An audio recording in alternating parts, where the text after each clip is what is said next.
ഒറ്റപ്പാലം വാണിയംകുളത്ത് വൻ ചന്ദനശേഖരം പിടികൂടി. ആക്രിക്കടയുടെ മറവിൽ സൂക്ഷിച്ചിരുന്ന 2000 കിലോ ചന്ദനമാണ് പിടിച്ചെടുത്തത്. വനം വകുപ്പും പോലീസും സംയുക്തമായാണ് പരിശോധന നടത്തിയത്. ഒരാളെ ഇപ്പോൾ പോലീസ് കസ്റ്റഡിയിലെടുത്തിട്ടുണ്ട്. ഇക്ബാൽ അറക്കൽ നൽകും വിവരങ്ങൾ. ഇക്ബാൽ, ഇത്തരത്തിൽ ആക്രിക്കടയുടെ മറവിൽ ഇത്രയധികം ചന്ദനം സൂക്ഷിച്ചിരുന്നെന്നാണോ കണ്ടെത്തിയിരിക്കുന്നത്? എന്താണ് വിവരം?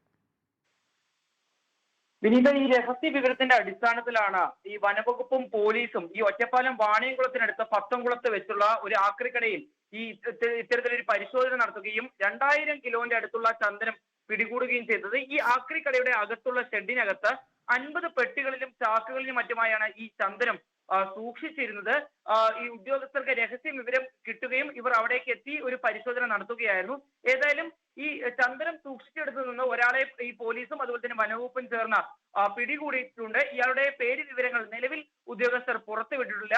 ഇയാളെ കേന്ദ്രീകരിച്ച് ഈ ചന്ദനം കടത്തിയ ആളുകൾക്കുമായി കേന്ദ്രീകരിച്ച് വലിയ രീതിയിൽ അന്വേഷണം നടത്താനാണ് ഇപ്പോൾ ഏതായാലും ഉദ്യോഗസ്ഥരുടെ തീരുമാനം. മാത്രമല്ല, ഈ ചന്ദനം എവിടെ നിന്നാണ് എത്തിച്ചതെന്നുൾപ്പെടെ ഉദ്യോഗസ്ഥർ പരിശോധിക്കുന്നുണ്ട്. ഏതായാലും അറസ്റ്റിലായ ഈ വ്യക്തിയെ കേന്ദ്രീകരിച്ച് ഇതിന് പിന്നിലുള്ള ആളുകളെയും അതുപോലെ തന്നെ ചന്ദനത്തിന്റെ ഉറവിടവും ഒരു അന്വേഷണം നടത്താനാണ് ഇപ്പോൾ ഉദ്യോഗസ്ഥർ തീരുമാനിച്ചിട്ടുള്ളത്. നിലവിൽ ഒറ്റപ്പാലം വാണിയംകുളത്തിനടുത്തുള്ള ഈ പത്തംകുളത്തുള്ള ഒരു ആക്രിക്കടയുടെ അകത്താണ് ഇത്തരത്തിൽ 2000 കിലോ ചന്ദനം പിടികൂടുന്ന സാഹചര്യം ഉണ്ടായത്. വിനീത.